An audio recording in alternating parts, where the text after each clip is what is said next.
Good afternoon, Sankofa family and friends. This is Miss Katrina coming to you from the Sankofa Center, yes.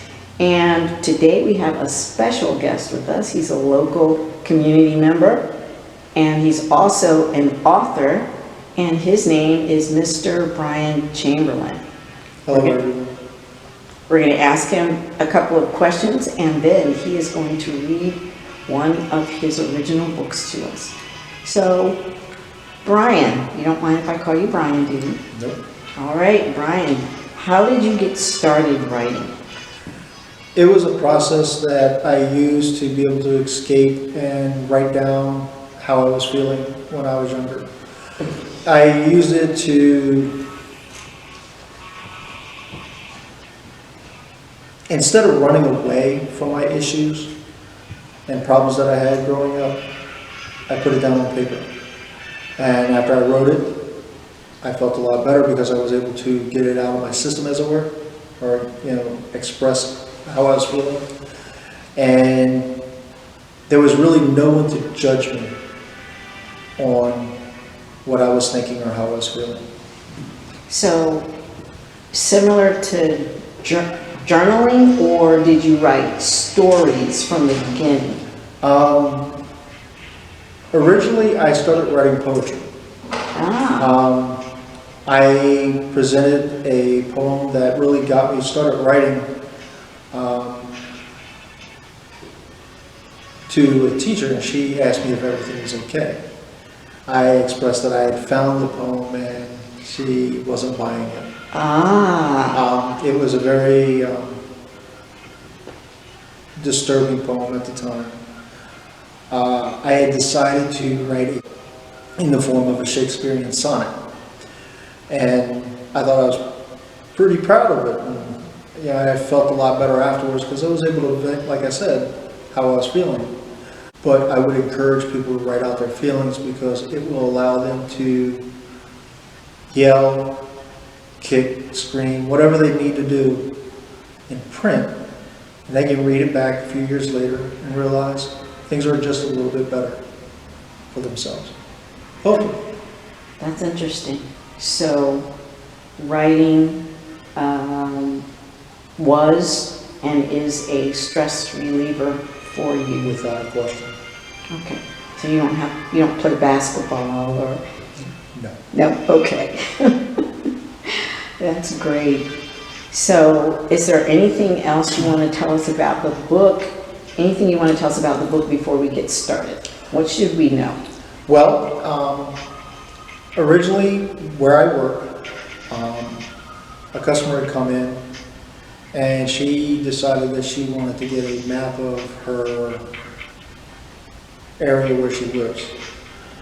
She lives in a lake up in New York, and I asked her if I could make a copy and keep it for myself. And she's like, "Why do you want a copy of where I live?" I said, "I really don't. I told her that I like maps, and I will most likely take this map and make it an island. And part of the story is based off the name of the lake. And that is where the shape of the island had come from." It's kind of. Now, I don't know how far you're going to get into that. That's okay. The train just went through. We had to stop for a moment, and we're going to get back to a couple of little details about the book before you read it. You were talking about how somebody brought a map in, and that the map became, I guess, inspiration for an island that is in the book. That is in the book, yes. The island that, from the map I created, is actually inside of the book, and part of the name, Goodnow Island. And this all basically came to a head because I drive a scooter. I love my little scooter. Drive it back and forth to work, and I met this young man who, in the mornings, would be standing outside with his grandmother, and his name is William. And I would see him and I'd wave to him and honk the horn and whatnot. And he'd always want to run over and give me a high five. So I would, oblige. I talked to his grandmother and I found out that William has Down syndrome, or was born with Down syndrome. And through the course of the time that I've known him, I was inspired to write a book for him for Christmas. This is that book. And one of the things that I wanted to do with it was, he obviously has the first copy. And I thought it was a good story. And I wanted others to see how I saw William and kind of grow with him, if you know what I mean.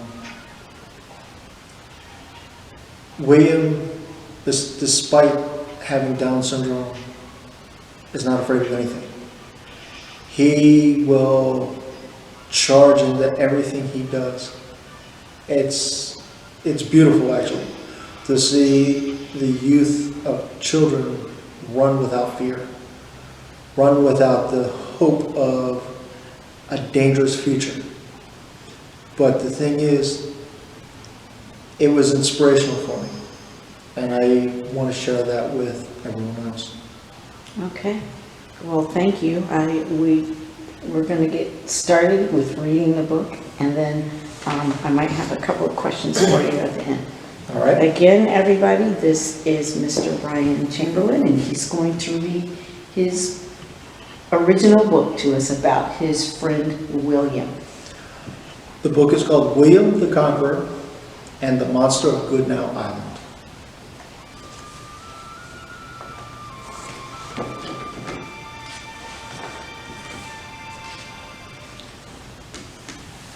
This book is dedicated to William Anderson.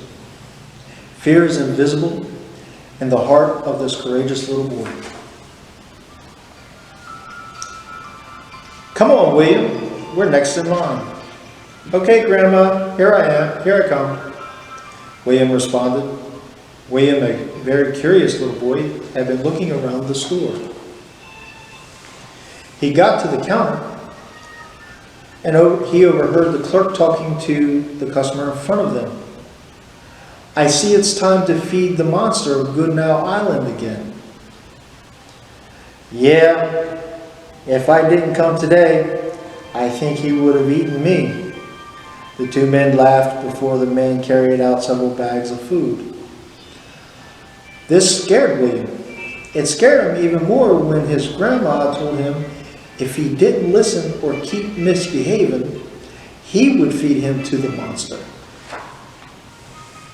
The next day after school, William was telling some of his classmates about what happened at the store. Some of the older kids heard him and barged in with their own story. That's what happened to Johnny last year, one boy said. Yep, I heard he was so bad, even his parents got ate, another boy added. A teacher heard the boys as she walked to her car and scolded them when William ran home upset. That night, William barely ate his dinner, because he was so upset. His grandmother asked him what was wrong. He just shrugged. For 3 days, William sat by his window looking out to Goodnow Island. By the third day, he believed the howl of the wind came from the monster. At that moment, his grandpa decided to check in on him. What are we doing, young man? Listening to the monster? You're listening to what? The monster. What monster? The monster of Goodnow Island. So why are you doing that? Because I'm afraid of it, and I want to make sure it's still there, not coming after me. Why? Because when me and Grandma was at the store, a man was there and he said that if he didn't feed the monster was going to eat him. And Grandma said if I wasn't good and kept misbehaving, she was going to feed me to the monster. And then at school, these kids told me a boy named Johnny was so bad that the monster ate him and his whole family. After listening intently, his grandpa understood what needed to be done. William, you are very special.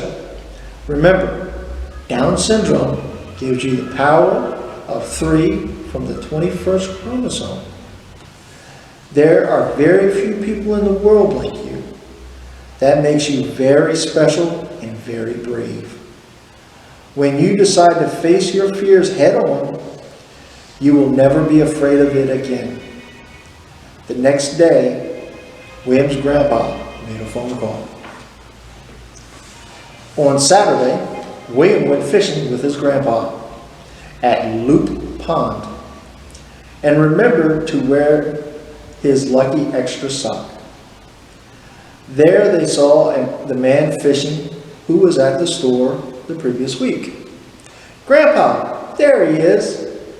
William got excited as he pointed out to the keeper of the monster, "That's Doc Goodnow. Let's go say hi." Nervously, William went. "Hey, Doc. Out for some fishing, I see." "Hey, Bill." "Yes, sir. And who's this young man with you?" "This is my grandson, William," Bill continued. "He was telling me how you would have been eaten if you didn't feed Monster." Doc Goodnow laughed and looked at William. "Well, I'm still here. Would you like to help me feed Monster? But only if you've been a good boy." William looked at his grandpa. Bill confirmed he'd been extra good.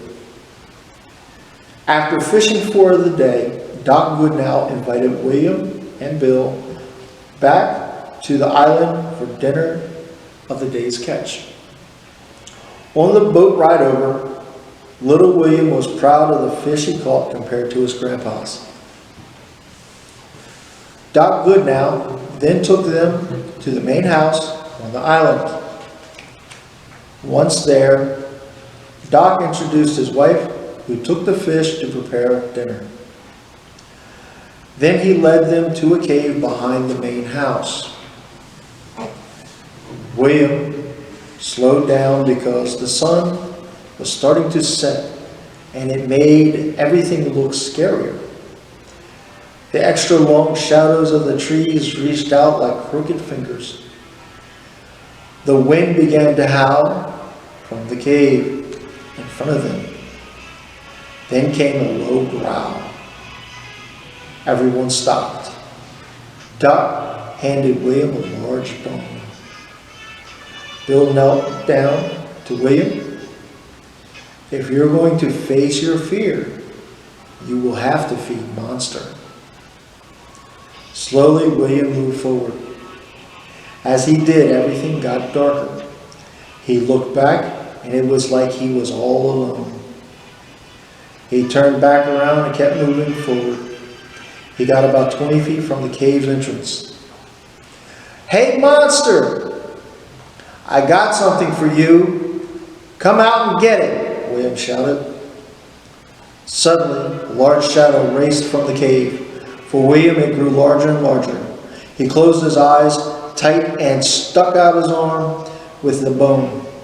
Then he felt the bone snatched from his hand.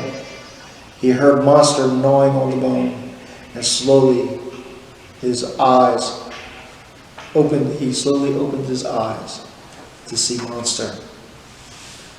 To William's amazement, Monster was an old Saint Bernard. He turned to his grandpa. "Monster's not a monster. He's just an old dog." "See, William, you conquered your fear," Bill said to him. "Yes, indeed. I can't wait to tell all my patients about William the Conqueror and the monster of Goodnow Island," Doc Goodnow explained as he shook hands with Bill, and they all laughed together. The end. That was an awesome book. I loved it. You know, I had read the book earlier, but it sounded so much better when you read it to me. Just, you have that inflection in your voice and everything. It made it really exciting. So I know that all of our Sankofa families already have a copy of the book, or you will have a copy by the time we post this for you to see. Anyone else who wants a copy, where should they go, Bryan, to get a book? Well, if they would like to write me, they can write me at 251 North DuPont Highway, Dover, Delaware, 19901. And they can have it addressed to me. It's Box 110. Box 110. We'll put that information up at the end. So what was the reference to the sock? What does that mean in the book? Well, Down syndrome awareness used the 3 socks as a symbol of the 3 chromosomes from the 21st chromosome. And they were saying to encourage people to wear an extra sock in support of Down Syndrome Awareness Day, which is actually March 21st, 3/21 each year is the International Down Syndrome Awareness Day. And they have an organization in New York where you can call. All the information, if you want to support or add to a donation to them, is on the back of the book. Actually, the 3 socks was a symbol for this year. But I think it's funny that it will probably become more well-known 3/21 and 3/21. Awesome. Thank you. Thank you for that information. Well, what I'd like to talk about now is what is actually on the back of the book. It reads as this. This book is dedicated to be a gift for a young man with Down syndrome. The friendship I have been blessed to share with him is the reason behind this creation. However, I do not wish that this to be the end of the story. I would like to encourage humanity to embrace our diversity in recognizing that being different is not a disability to anyone affected or living with a certain condition, but a handicap against humanity for refusing to learn and understand those that are different. Support someone whose normal is not yours is the motto of this book. I want people to understand that when we go through our lives and we have the opportunity to do something special for someone, just because we can, it's a good thing. Yes, I may be selling this, but I'm selling it in the hopes that it will help raise money and awareness that just because someone with Down syndrome is not handicapped, but is just as capable as anyone else that is living and breathing and is considered normal in this society. It's a sad shame that anyone with any handicap is considered less of a human being because they are not classified as normal. And that's the main reason why I want this public. And if anybody chooses to help continue to fund this, that is the reason why. Great. So what you're saying is everybody has different abilities. We all have different abilities. And nobody is truly normal. Yes, what is normal? That's a discussion for another day. I thank you very much. Is there anything? Oh, I did ask, is there anything that you currently have? Any other books or anything you've got planned? I do have another book. It is not a children's book. It is more teen and adult oriented.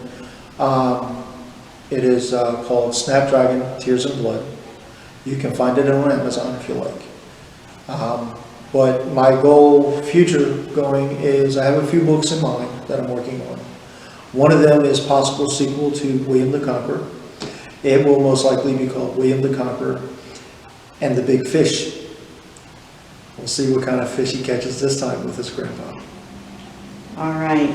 Thank you very much for spending this time with us, enlightening us, giving us something to think about, and we hope to see you back here one of these days with another book or maybe even one of your poems.